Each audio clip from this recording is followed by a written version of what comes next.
Okay. I'm going to kill it, find it, finish it off. So, thanks, Gunny. I'll be out in a minute, Mark said. Gunny left without another word. Mark hated it when the old codger was right. He was mostly just feeling sorry for himself now. What time was it? Mark looked at his watch. There was just enough time to run a mile or two before dinner. Mark put on his running clothes and went out on the back porch where everyone was sitting. Sorry about the show earlier. I'm going to run a couple miles before dinner. Don't worry about it, buddy, Jim said. It's all right, honey. We're just glad you feel better, Jess added. Mark ran down the hill and out of the gate. All of the barbed wire was up. He turned toward the OP that Gunny had been working on. Either they didn't get much done on it or they had camouflaged it well. If Mark hadn't known exactly where to look, he wouldn't have seen anything. He ran down the road a ways and then turned around and ran home. When he got there, he felt better. He asked Gunny about the OP. Gunny said they needed to frame in the inside, but that the outside was 90% done. The family sat and ate and then got ready for the meeting. The news had brought them no information that was useful or interesting. Perhaps the president would give them some hopeful news tomorrow. The meeting went smoothly. George told how they were coming with the gardens, and Shapiro was ready to test the Jeep first thing in the morning. Ted reported that the education committee should have something to present to the group by early next week. Gunny wanted to have a class tomorrow for the guards who hadn't any training. Instead of training them for gate duty right now, this group would learn to pull OP duty and roving detail. Then later he would cross-train the groups. He also told everyone they were going to put CBs in the gate guard post, the observation post, and one in the CP or command post. He asked the group for suggestions on where to place the CP. They needed someplace centrally located. Lastly, Gunny asked for any ideas on how to call reinforcements if needed. When the meeting was dismissed, everyone got their water and headed home. Mark and most of his group headed for the shooting range with the AKs and the Frankenthal. The women and the teenagers were able to shoot the AKs quite well, as the stocks were shorter than most American-made rifles. The controls were a little difficult for them to master. But as they shot more, they became more proficient in the operation of the rifles. Mark sat at the bench to shoot the parts gun Jerry had sold him. He fired one round and found that the rifle was very close to zeroed. He let the barrel cool and fired a second round. It was within an inch of the first round. Lucky shot, he thought. The sights on this battle rifle weren't known for their accuracy. When the barrel had cooled the second time, he fired again. This shot was touching the first. Damn, he thought.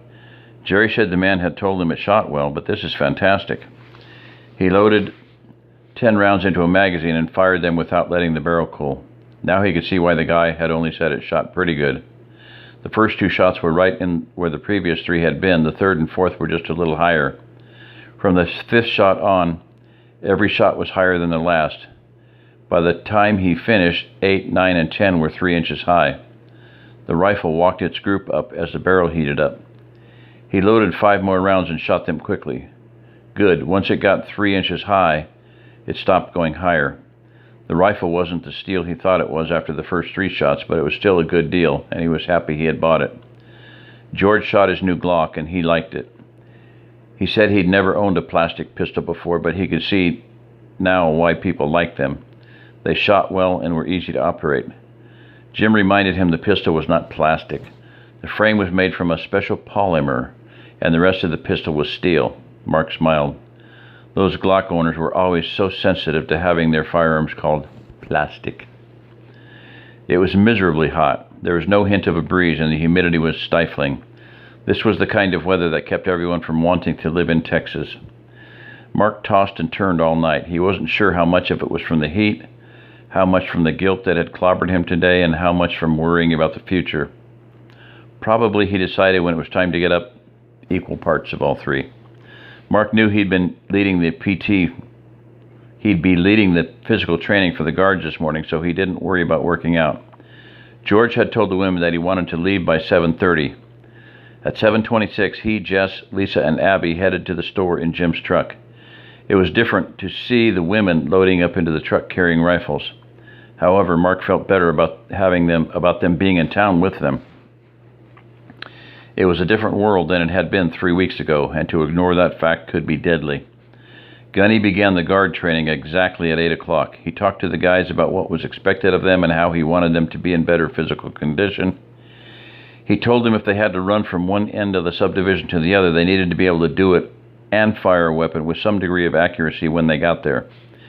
He explained that Mark was going to do a light workout with them today, and that they'd gradually increase the amount of physical training. After that, they exercised. Gunny lectured the guards on how to man the OP first. He went over what to look for, how to call it in, and when, as a last resort, to use the OP as a firing point. He warned the guards that the OP was a lookout position first, that even if a firefight started, their primary duty was to report on enemy positions and numbers and to watch for troops that the men in the entrenched positions might not be able to see. Then he did a question and answer session with the guards. Most of the questions were the what-if variety, and Gunny usually had the class come up with the best answer rather than just giving it to them. Mark was even more impressed with the old vet now that he'd seen him teach. No wonder men like Breezy sang Gunny's praises so resoundingly. It was almost lunchtime, and Gunny gave the men a break and asked them to be back by 1:30. Mark had figured that the shoppers would have been back by 11, but even though it was now closer to 12, they weren't. He and Jim walked over to Chaparro's to see how it was going with the makeshift tractor. Chaparro had used the Jeep to pull his trailer over to the tree farm this morning in order to get the plow and the disc. He was back and had mounted the plow on the Jeep's new hitch, but they still hadn't tested it. Chaparro said that George had made him promise he would wait for the old farmer to try it out. The three of them talked for a while, and then the two friends went home to make some lunch. Not long after the men sat down to eat a sandwich, Jim's blue Chevy pulled up to the house. They had no trouble. The reason they were late was because they found a little mom-and-pop fabric store that was open and decided to buy some cloth and thread. George rolled his eyes when the women started talking about the deals they got in the store. Before they could go into detail, he excused himself to go try out the plow on the Jeep. Jess said the lady in the store was so happy to see someone with cash that she'd sold them most of the items they wanted for less than half price. Mark asked them how long it had taken at Kroger. Abby said it went quicker than yesterday. When we got out around 10, the line was still pretty short. I asked someone in the back if the water had come back on, and they told me not yet, she elaborated. Jess mentioned that when they left the fabric shop, they'd seen a couple of big columns of smoke. She said she hoped they got the water on in time to put out the fires. Mark and Jim told her the fire department probably had enough tanker trucks to put out small fires, but they would need pressure to battle any large ones.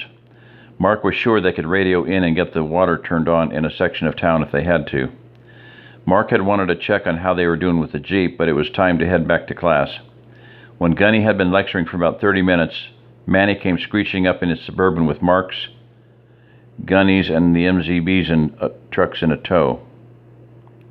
MZB trucks in tow. He jumped out of his truck, and from the look on his face, Mark and everyone else knew that something was very wrong. "What happened?" Gunny asked. "Everyone in town has gone crazy," Manny answered. "We were at the store waiting for a group to come out when a bunch of people came marching down the street, destroying everything. They were setting fire to buildings, turning over cars on the side of the streets, and shooting in the air. When the police officer at Kroger went down and tried to stop them, the mob beat him senseless. We could see them coming from about 3 blocks away, and they were getting crazier and crazier, and the mob kept growing as they got closer to the store. They set the store on fire while they hollered about the water still being off. Some of them started running in the store and stealing everything they could carry. We had people in line and in the store. Fortunately, we got all of our people out before it got really bad. When the fire started, we packed everyone into my sub and Gunny's truck. The other two had left before the commotion. We were leaving about the time a busload of cops showed up and a big gunfight started. It was way worse than what happened to us last week." Manny paused and looked at Mark. "It looked like the fighting you see on the news and think that's terrible. You don't realize how terrible it is until you've been caught in the middle of it. Anyway, we hauled ass out of there and headed home. We saw people rioting all the way to the edge of town. A couple of people tried to stop us by standing in the road. I just put my foot on the floor, and thank God they jumped out of the way. A few of them shot at us too, but it seems like they missed. We met up with the other trucks on their way back to drop off some more people and turn them around. When we topped that hill, The one just across the county line that you can see into town pretty good from. I looked in my rearview mirror and all I could see was black smoke. I know I ain't going back there anytime soon. Mark walked out from between the houses to where he had a good vantage point toward San Antonio. It looked like one huge column of smoke was rising from the city. It had finally happened. The shit had hit the fan.